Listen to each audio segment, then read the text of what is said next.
जब उस गांव में शादी हो रही थी तभी सब मेहमान आने शुरू हो गए थे और सभी लोग आपस में ना जाने कौन सी बात कर रहे थे। बात को जानने के लिए जब हम लोगों के नज़दीक गए तो कुछ बात समझ में आई। यह बात थी दूल्हे के बारे में। वर्मा जी ने जब बोलना शुरू किया तो पता चला कि यह दूल्हा बिक रहा है। अब यह कैसे हो सकता था कि दूल्हा बिक जाए। सभी लोग यह जानने के लिए बड़े उत्सुक थे, पर कुछ खास पता नहीं चल पा रहा था। यह शादी वहाँ के जाने माने व्यक्ति के लड़के की हो रही थी। शादी में काफ़ी मांग भी रखी गई थी। जब गांव के लोगों को पता चला कि लड़के के यहाँ से काफ़ी मांग है तो सभी लोग सोच में पड़ गए थे। लड़के के पिता ने कहा कि जब तक हमारी मांगें पूरी नहीं होंगी तब तक शादी भी नहीं होगी। यह बात सुनकर सभी लोग अब हैरान हो चुके थे, क्योंकि सभी काम पूरे होने पर अब बीच में शादी रुके ये तो अच्छा नहीं है। पर लड़के के पिता ने कहा कि शादी बस इसी शर्त पर पूरी होगी, अगर लड़की के पिता हमारी शर्त मानते हैं तो सही है, नहीं तो हम यहाँ से वापस चले जाएंगे।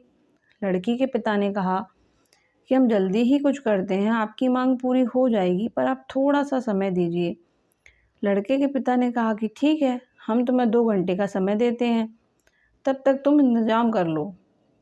अब सभी मेहमान खाना खाकर इस बात का इंतज़ार करने लगे कि अब क्या होगा, यहाँ पर कुछ हंगामा ना हो जाए। तभी लड़की का पिता अंदर गया और किसी आदमी को बुलाया। वो आदमी कुछ देर बाद वहाँ पर आ गया और पूछने लगा कि कौन बिक रहा है। सभी लोग उसी की ओर देखने लगे और सोचा कि यह कौन है। उसकी आवाज़ को सुनकर लड़के का पिता आया और बोला कि क्या तुम हो जो हमारी मांगें पूरी करोगे। उस आदमी ने कहा, हाँ, आप ठीक समझे। अब आप बताएं कि क्या रह गया है जिसके लिए आप यहाँ पर शोर मचा रहे हैं। जो आपने कहा था वो सब तो हम आपको दे चुके, अब आपको क्या चाहिए। लड़के के पिता ने कहा कि हमें कुछ और सामान चाहिए जो कि हमने बाद में सोचा था। अब उस आदमी ने कहा, ठीक है, अब तुम इस चेक पर वो रकम भर लो जो तुम्हें चाहिए। लड़के के पिता ने उसमें रकम भर ली। फिर उस आदमी ने वो चेक लड़के के पिता के हाथों में रखा और बोला कि अब आपका लड़का हमारा हुआ और आप यह समझ लीजिए कि अब आपका दूल्हा बिक गया है। यह बात सुनकर सभी लोग सोच में पड़ गए कि यह अवतार कौन है जो ऐसा काम कर गया जिसको आज तक किसी ने नहीं किया था।